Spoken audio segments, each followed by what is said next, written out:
Hello, hello. Let me get these notifications off.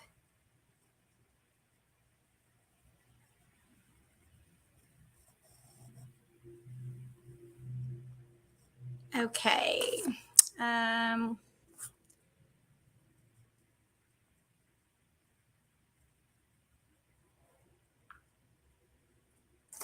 right, I've got one person in the hospital today for a, possible heart attack or preventing a heart attack, something. So sorry about that. Had to check those messages.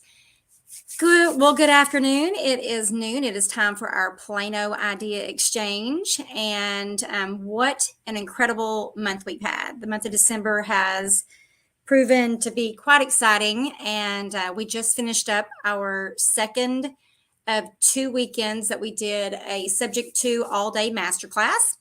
And they were both very successful. And we launched Simple Subject to Workspace, which is part of Simple Automation Follow-Up, which is my company. I build custom CRMs for real estate investors, and I've expanded into other clients. I've got an author that's keeping up with all of his books and the different stages of publishing a book in there, and some realtors and some investors, and mostly investors, but we're branching out. So it's been fun. Let's see. Let me grab my notebook from last week or the week before last. I'm sorry, because we didn't do last week because I was out. I was terribly busy last week. So we did not do a call last week, but I wanted to make sure we got a call in this week because it is the last one of 2022. I'm so excited for 2023. Let's see.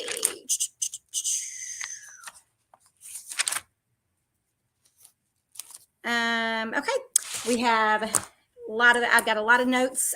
We've got a lot of things coming up that I need to make sure that you guys all know about. First of all, on January the 7th, 2023, Real Impact Plano will be having its monthly meeting, and I am going to be presenting on goal setting. It's the perfect time, 2023. It's right around the corner. It's this Saturday night is New Year's Eve. And I hope that you all stay safe. A girlfriend and I are going to be going to Barn Hill Winery up in Anna, Texas. And we're going to be listening to an 80s cover band. So that'll be fun because we're both in our 50s. So early 50s, that is. So anyway, we have that going on. That's going to be in Plano. I'm sorry, the Real Impact Plano group will be meeting in Addison at the Quest Trust building from 9:30 to noon. And we're going to be talking about goals and, how you did for 2022 and how what your goals are for 2023 and give you some ideas to make sure that you meet those goals. And we have Tyler coming on. Hey, Tyler. Welcome back from Hawaii. I can't hear you yet. So just chime in when you can hear me. Anyway, so we're going to be doing that. That's our monthly meeting. That's a free meeting. So it starts at 9:30 in the morning with networking, and then we wrap up about noon. So feel free to join us then. And then we also are having a huge expo the first weekend of March. And that is going to be, I wonder if I can share my screen. Let me get it open first.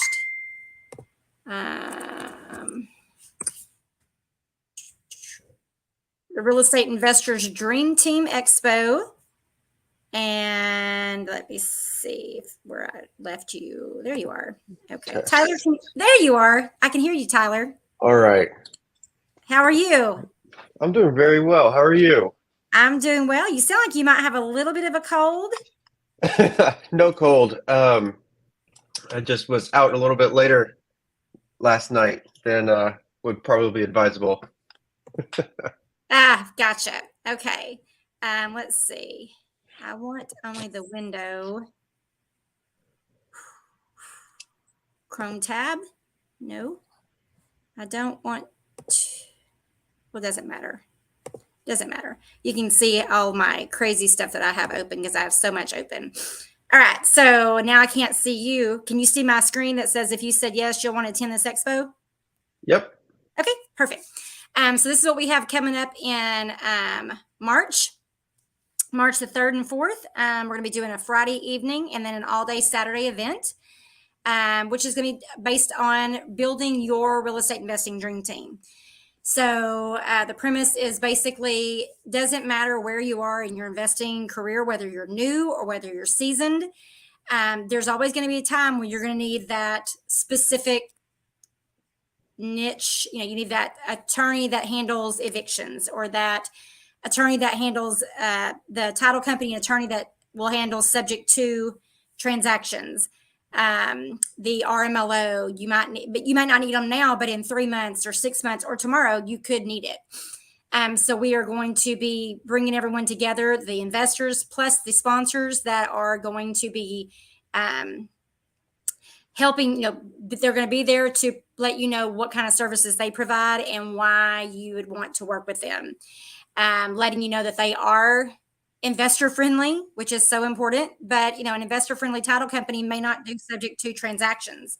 So let me close this so that I don't have this going off. There we go. Where did we go? There we go. All right. Can you see it now? Yep. Okay. So we are doing that, and the tickets right now are going to be $97 for the attendees. And if the sponsors want to sponsor, they get a table for $250. And if they want to have 30 minutes to present in front of the group, they can do that for $500. So it's going to be a wonderful, wonderful, huge team building expo, and we are looking forward to it. And we are certainly excited about that. Stop sharing. Okay, there we go. So that's coming up March the 3rd and 4th. Tyler, I will be presenting at our meeting in January. We had to cancel the other guest that was scheduled because it's not real estate investor focused. It was realtor focused. And I tried to explain to them that it needs to be, even though we do have realtors, our group is for real estate investors. And his topic was not going to be beneficial for our group, I felt. So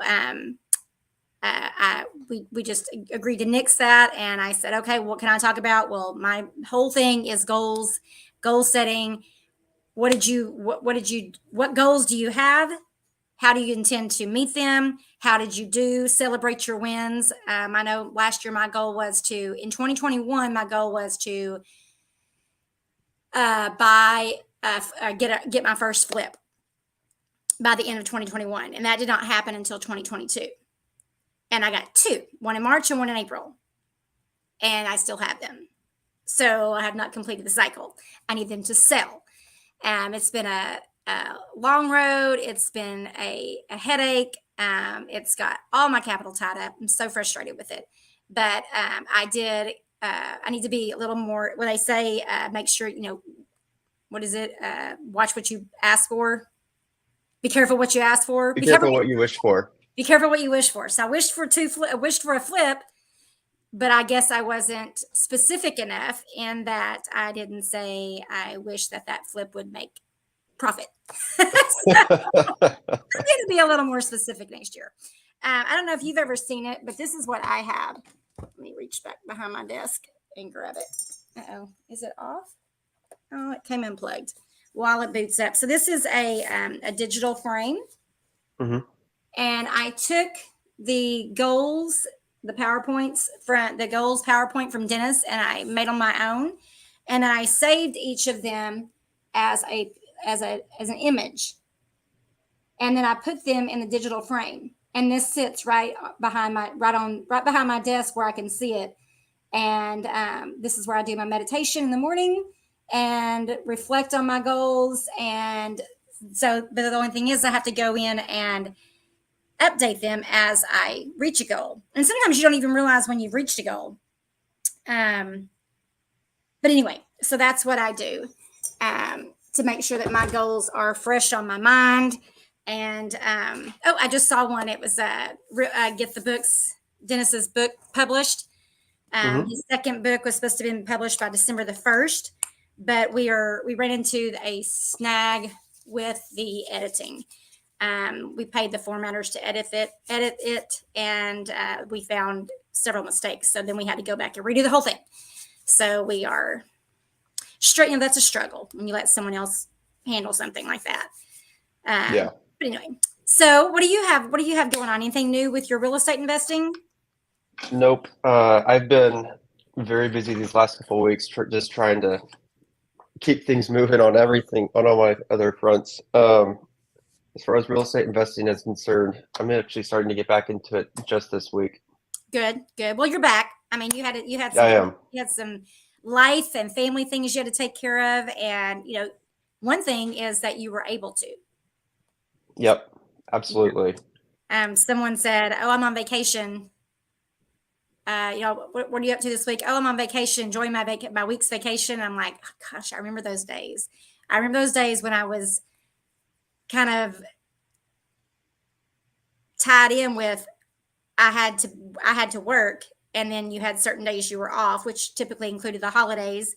And I had I guess, the luxury of having a doctor that traveled, and so every fall he would go on a trip for 3 weeks. And that was the extent of my vacation. I really couldn't do a vacation other than that because I was the only employee. So I don't miss those days. And, but I do, it's like I work from home. So I'm basically always working, but then I'm not working. I mean, I can get up and take a break pretty easily. And yesterday I was like, I got a notification at 3 o'clock that it was time to go to the chiropractor. And I was like, oh my gosh, I have been sitting here at my desk and it's 3 o'clock in the afternoon and I haven't taken a break. And my kids are usually here and they're going to their grandma's for the week. So my kids are usually that welcome distraction that I'll be like, oh, I need to go feed them, or let's go figure out what they're going to eat today. Or, do they want breakfast? Oh, they're all still asleep. Okay. So we'll deal with that later. But I hear them and I go in and out. But yesterday was, I was like, I've got to remember to take a break. And then I got a little confused on the book editing, and not confused, but it just got overwhelming with the changes, the original copy, the new copy, blending them together and having too many screens open and which one's the most recent one. And I just got a little frustrated. So I had to shut it down. So we have so Tyler and I worked on creating the simple subject to workspace that we launched for all of our attendees that took our course, the masterclass, the subject to masterclass with Roger Pascal. And it's been very exciting because it gets your creative juices flowing and you're like, oh, we could do this, we can do this, we can do this. And you and I haven't gotten a chance to talk about that yet. And I was, while you were gone or when you were leaving, I worked on creating the Real Simple CRM.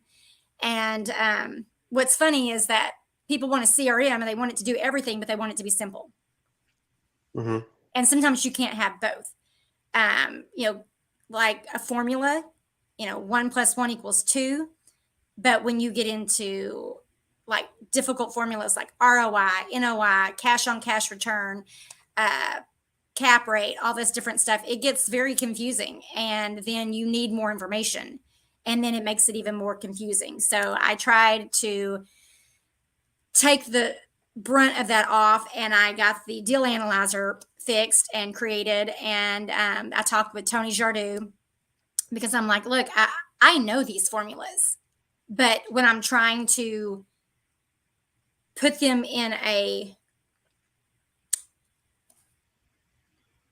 the automation, when I'm trying to create the app and make the calculations work, I'm having trouble making sure that I'm getting it right. And he said, well, the problem is that so many people call things different than what they are. Like your profit, your cash flow. Okay, well, your cash flow can be different. Your cash on cash return is not the same as your cash flow. Your cash flow, in my mind, is how much profit do I make each month and then throughout the year.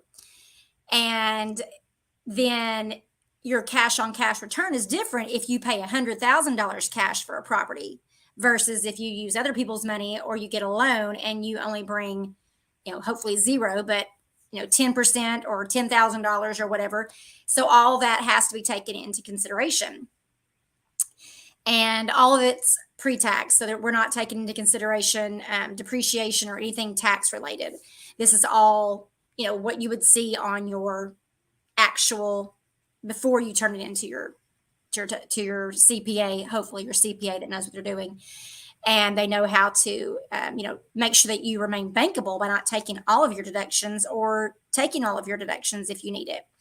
But it gets so confusing. And then I'm like, then I want to make sure that they understand that the purpose, that there is a difference when I say cash out of pocket at closing, including the purchase price. That's just the cash that you paid. If you got a loan, then you paid, out of pocket. Maybe your closing costs were $950, and then you paid 10% down to your for your lender. So maybe you put 10,000 down and 950 for your closing costs and 20,000 to the rehab. Or what if you didn't pay anything out of pocket for the rehab?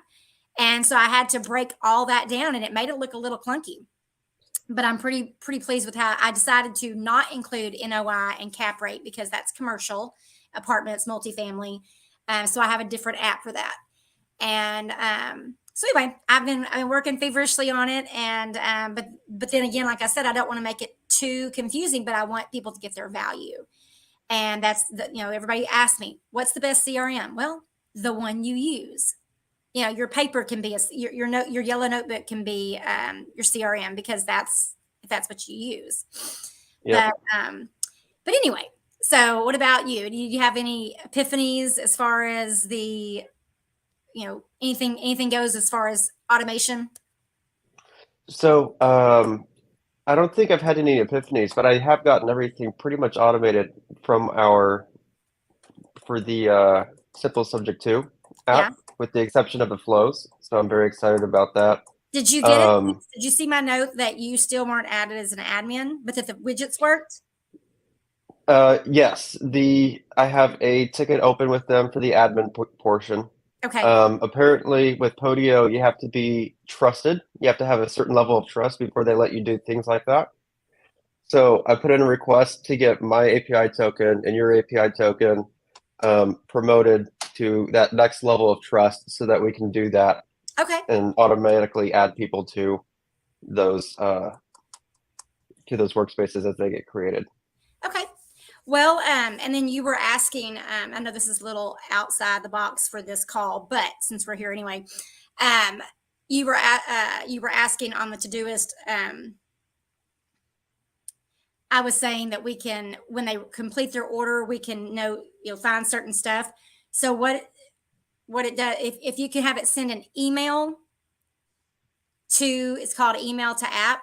So if the Thrive cart or whatever, Stripe or whichever one we use, if it can send an email with the data that you need, that I need, into that particular app, the Subject to Workspace app in our office, then all the information that comes in there, then that can trigger other things to let us know that, hey, it made a workspace. Hey, because I did not get the notification that there was a workspace. I just happened to log on and saw it. Yes. So that workspace that you were looking at, that was the automation test workspace. So you shouldn't have gotten a notification for that regardless. Okay. But in the future, it is set up so that when there is an entry put into the inner office, then we do get notifications for that. Okay. And I had you set that up with Thrive to send an email to that app's email address. Right? You shouldn't have needed to have done that. Maybe I need to take a look at what you're talking about specifically. Okay. Because you have it set up with Zapier, right? What's that? You have it set up with Zapier? Part of it is. Okay. Only because I was having an issue with the getting it kicked off with the webhook to DigitalOcean. But That's going to be something else that I'm going to be looking at so I can move it off of Zapier and keep it in all in Podio because the less number of apps that we have in place, the less Yeah. complicated it is, Yeah. the less So likely something will so fail. basically, anything like CallRail or anything that sends you that can send you an email because it did something, it received a call, it received a text, it received an order, whatever. If it sends you if it can send an email saying this person bought this for this, and here's their, email address, phone number, mailing address, the name of their workspace, whatever, then you can have it. If it can send an email stating all that, then it can email it to that app, and that app will pull those fields out. You match the fields up. Yeah, and And that's essentially what we're doing okay, with the API calls. okay. Well, that's why I've got you here, because Tyler cut down what used to take me 2 hours. I got it down from 2 hours to 9 minutes, and Tyler got it down to seconds. And so that way I'm able to focus on building the best CRM and making it affordable to everyone. So that's what we've been working on. So I'm super excited about that. He's a great help. You're a great help. I appreciate you. Well, thank you. And so anyway, what you wanted to want to talk about your goals? I know that you had some pretty hefty goals back in September, October when we came back from the getaway. But Yes, I did. So some of my goals, I was looking at. I have my book here. I added helicopter to mine. A helicopter to your goal for this next year? Yeah, well, to my life goals, my vision board. Oh, okay. And I still want to go to New York City, Seattle, and Italy, but also want to go anywhere I want. I have that written up there. So let's see. By April, June, I should be doing 30 houses a month or 30 deals a month. Okay. And so one of the challenges that I've been running into, and so we're running into January, March for this next quarter. I'm looking at 15 houses a month. So with as busy as I've been this last 3 months, I've been working to figure out what I can do to offload work or automate work that I may have been not having the time to do myself. Right. I brought my sister on. Yay. I've got the work with the my marketing friend that started up his marketing business in San Antonio, Uh-huh. and he's sending out mailers for me. And so we've been sending out a lot of mailers recently, targeting very specifically very specific people for the evictions, as we've talked about before. Right. And then this week, because I don't have my 9 to 5 job, I'm going to start following Are you up on with a lot of vacation? those people and calling them. Are you on I'm not on vacation? vacation. So the last week of the year, VMware likes to do a thing where they just shut down the entire company. Oh, okay. So nobody's working. We're all just off.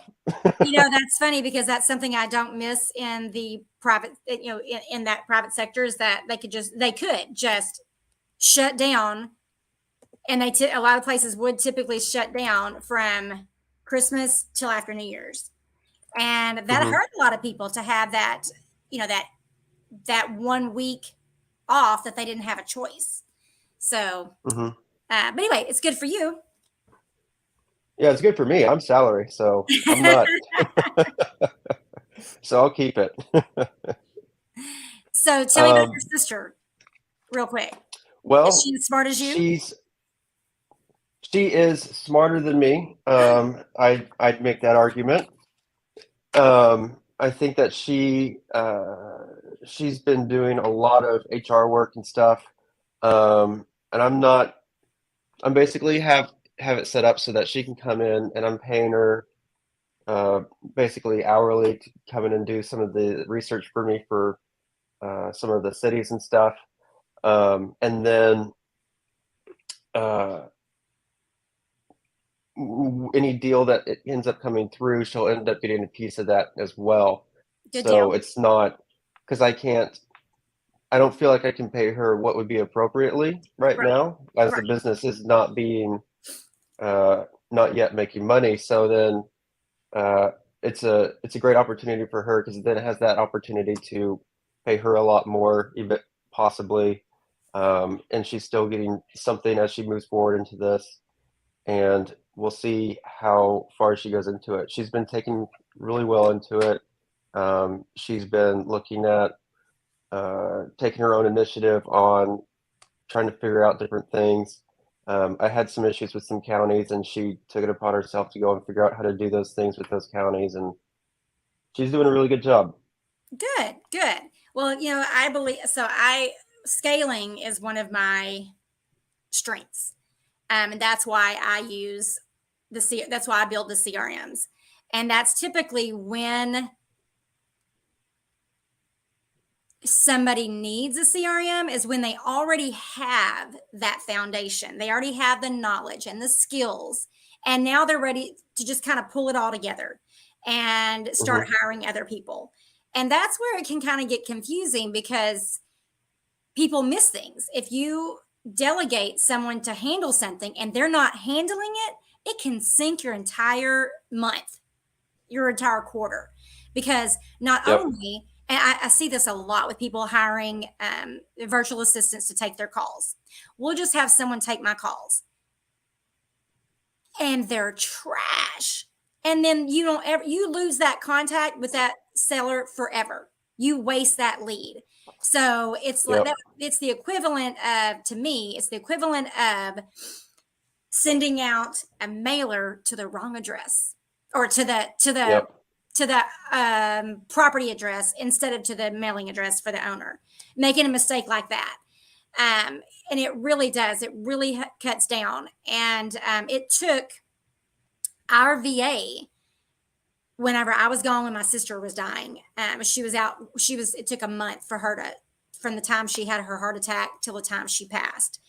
It was a month, and it was a grueling month. And I'd always handled so much, and we were literally had the rug ripped out from under us. And somebody convinced us to use their phone service. And I'm like, okay, well, this is a great time to test it. That's fine. Let's do that. And then our VA called and he said, Karen, I can do better than this. The calls are trash. Like this is what's going on. We were charged by the minute that the Hmm. VA was on the phone, and they were literally saying, okay, so you live in Dallas. Can you spell that for me? Okay. And then they would repeat it. That's Dallas. And what state is that? And Texas. Okay. That's Texas. Okay. And what's the zip code? And if they didn't have the zip code, they would insist that they go find the zip code.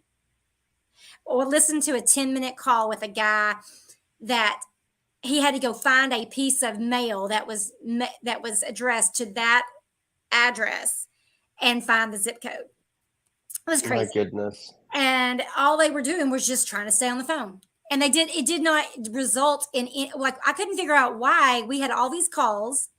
We had information entered. So they were obviously motivated at the time they called us. But then when we try to call them back, nobody would answer. And so our VA brought this up, and then we started going back and listen. Well, we stopped that immediately once I was alerted from him, because his task was to listen to the calls, enter the notes, and then push it on to the next action. Who's going to call this person back? And Hmm.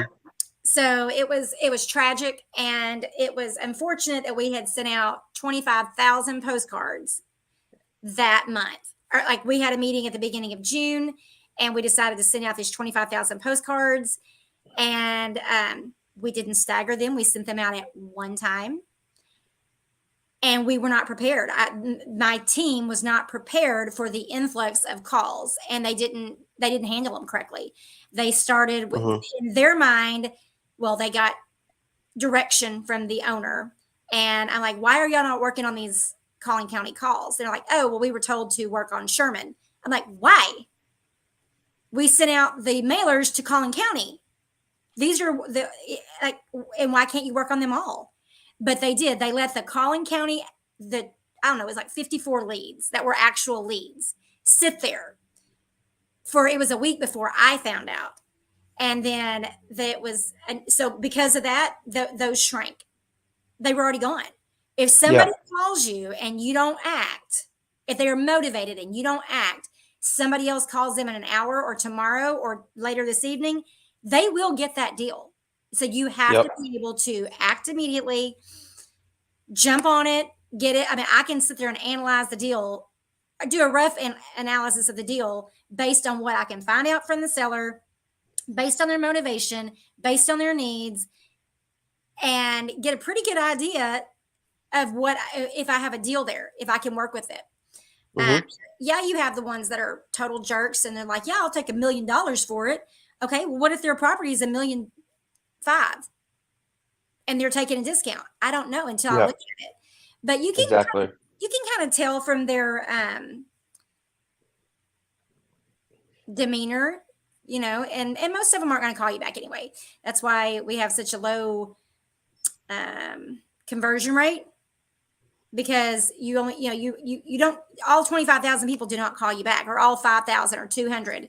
I remember a guy I used to work with, he was sending out 20 postcards a week.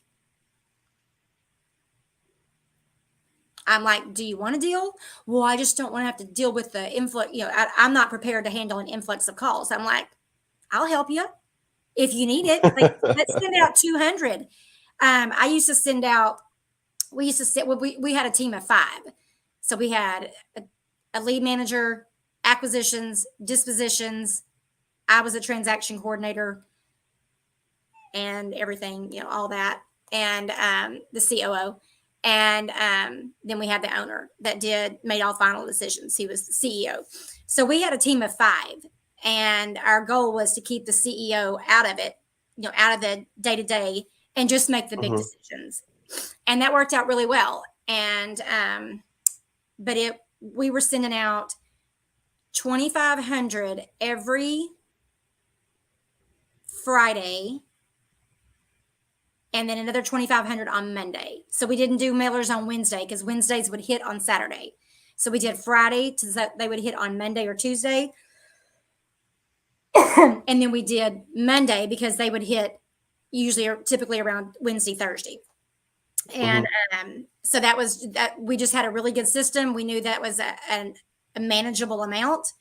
And that would include, lots of, here's the list, here's the first mailer, remove all the ones that respond, and then send out a second mailer, remove all the ones that respond, send out a third mailer. So we had them staggered, and we wouldn't send them out back to back like that. So we had this list, and this list, and then we had them staggered. So we were sending them out 2,500, and some lists might have 500, some might have 5,000 that we had to break into 2 sections.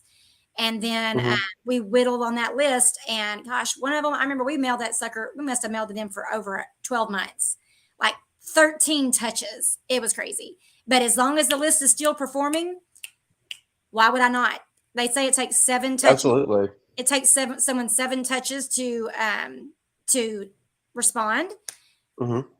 I'm like, so one of the problems I see is that people will buy a list, mail to the list, or call the list and not get a deal.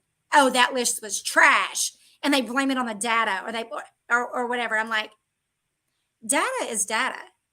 If somebody changes their phone number because they have all these bill collectors calling them because they're in such a bind, that is not the data company's fault. Mm-hmm. And or if they go to a track phone and they decide to get a new phone number, a burner phone or whatever. We can't help that. All we can do is get the data, and it may be different next month. Maybe if we run them again next month, maybe that we have new data. But so anyway, that's, it's like you get the data, you pay for the list, you pay to get it skip traced, you pay to contact them, you don't get a deal, you blame the list or the data. And then you scrap it and go to another list, go buy another list, and put even more money into it. I'm like, you've already spent the money on this list and the skip tracing. Try it again. So I would send out a ringless voicemail to eliminate the disconnected calls and the bad numbers, basically, essentially. And then I would send out a text blast with, oh my gosh, the name just completely left me.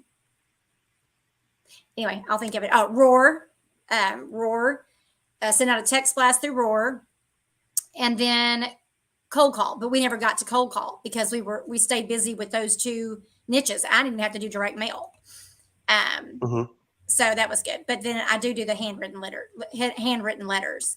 because they're just different. But I'm not going to sit down and hand write 5,000 letters. Those are what I reserve. I reserve the handwritten letters that I send out in the,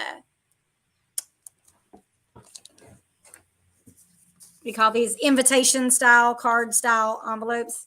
And Mm-hmm. because those are unique.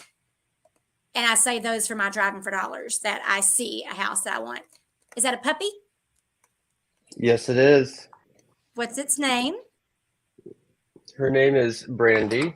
Hi, Hi, Brandy. Brandy. Hi, Brandy. You see her? I can see her. That's better. What kind is she? She a pit? She's a border collie lab, Border Collie Lab. and She's she not is a pit. 12 years. Oh, 12 wow. She's living the good life. She is. All right. Okay, Tyler. Well, I am free for the rest of the day. This was my only thing on my schedule for today. I've got several things working with Dennis. I've got the book and things like that, but I am free anytime you want to do some more technical things. I know that would just completely bore anybody, but anybody in the mainstream world, that was it. When we talk about automation, it's like completely boring. It was, it's like completely confusing. And then I've got a landlord that has a 46-page lease, but that includes all of his Wow. addendums for everything. And he wants me to automate that. So I have it open. I told him I would do that after this Zoom call and give him a price on automating that for him, building basically a rental workspace. So anyway, that's what we're doing with that. And I put in the chat, I put the links for the REI Dream Team Expo that we have coming up in March, and our Simple Subject 2 website if you want to find out more information about that. And we do have other opportunities to attend the masterclass, because in order to get the workspace, the CRM for the Subject 2, you've got to attend the masterclass. I can't consciously turn someone loose with something so powerful that they don't have the knowledge. That's like putting me behind the wheel or behind the joystick of an airplane. We're not getting anywhere because I'm not even going to get it off the ground. And if I do get it off the ground, it's not going to land safely. It's not going to be great. But you put me in the behind the wheel of a car, I'm good. But I can't drive an 18-wheeler. I can't drive a race car, safely. So was the whole point of it. But we are offering the real simple CRM to the masses, but they won't have the subject to capability. And so we're super excited about that. And I'm excited to get moving forward to land trust, because I did not finish that. I stopped in the middle, got myself so confused, stopped in the middle of it, because land trusts are intricate. You haven't been to the land trust class, right? I have not. Okay. So that's coming in May of 2023. We're going to do the land trust class. And I'm hoping I will have that finalized by then, but I have to talk with Randy Hughes because it's his system. And so I've got to, the pricing for that will depend on what Randy needs. We will only be offering that to people that attend his class and by his university, because this is the stuff coming from the university. It's his material coming from Land Trust University that I used to automate. So it would only be fair, same case. You can't turn someone loose creating documents that they have no idea how to create them correctly. Yep. So anyway, it's I'm like in my element. I always said, that was where I flourished, was helping my ex build his empire, build his business, and make his life easier. And in the process, I became a real estate investor. But this is where I thrive, like building this, making stuff easier for people so that they can focus on the deal, focus on getting the yeses, focus on getting the offers out. If I can make it that much easier to get the offers out for you, then why not? And so anyway, super excited about all that. I did get the automation fixed to where we change the order of the documents. The subject to addendum goes in with the contract, and the authorization goes in with the closing documents. Got that finished. Got a new video made for that. So that's all taken care of. So I'm excited. I'm super excited. I love expanding and I love helping people. So Yeah, it sounds awesome. I'm really excited for the simple CRM. I think that's one of a great direction to take it in yeah. with the doing the simple CRM and And then see how I having did the the real simple CRM, real impact. yeah. I was like, oh, that's just perfect. Like, that's just absolutely perfect. It is going to be real simple. So, okay, Tyler. Well, that's it for today, folks. It's going to be 2023. Are y'all doing anything for New Year's Eve, Tyler? Just going to be going over to a friend's house and bringing in the new year. Okay. Well, Pam Gilbert and I are going to Barnhill Winery up in Anna to ring in the new year. They're going to have an 80s music cover band, whatever, there. So I'm excited about that. We decided, I think we bought our tickets like 2 months ago. I'm like, we're not waiting around for any guys to maybe ask us out. We're not waiting on anything. Let's do it. She's like, bought my ticket. I bought my ticket. So we've had tickets for a while. Good for y'all. We are two peas in a pod when it comes to waiting around for Mr. Not Right to turn into Mr. Right. We give them way too much credit. So we're doing the thing. We're going to go out New Year's Eve, regardless of anybody, anything. We already have our plans. So, and we're not waiting until New Year's Eve to make plans. Mm-hmm. So no, good for y'all. That's awesome. Yeah. Well, you guys have fun and stay safe. Tell Leela we said hello, and we're ready to ring in the new year. Not this Saturday, but next Saturday is the monthly meeting in Addison there. And so I already have my goals PowerPoint ready. I'll just have to refresh it and make it updated because that's been a year since I've done that one. But yeah, here we go. So, all right. Well, we'll see you all in 2023. Bye. Bye.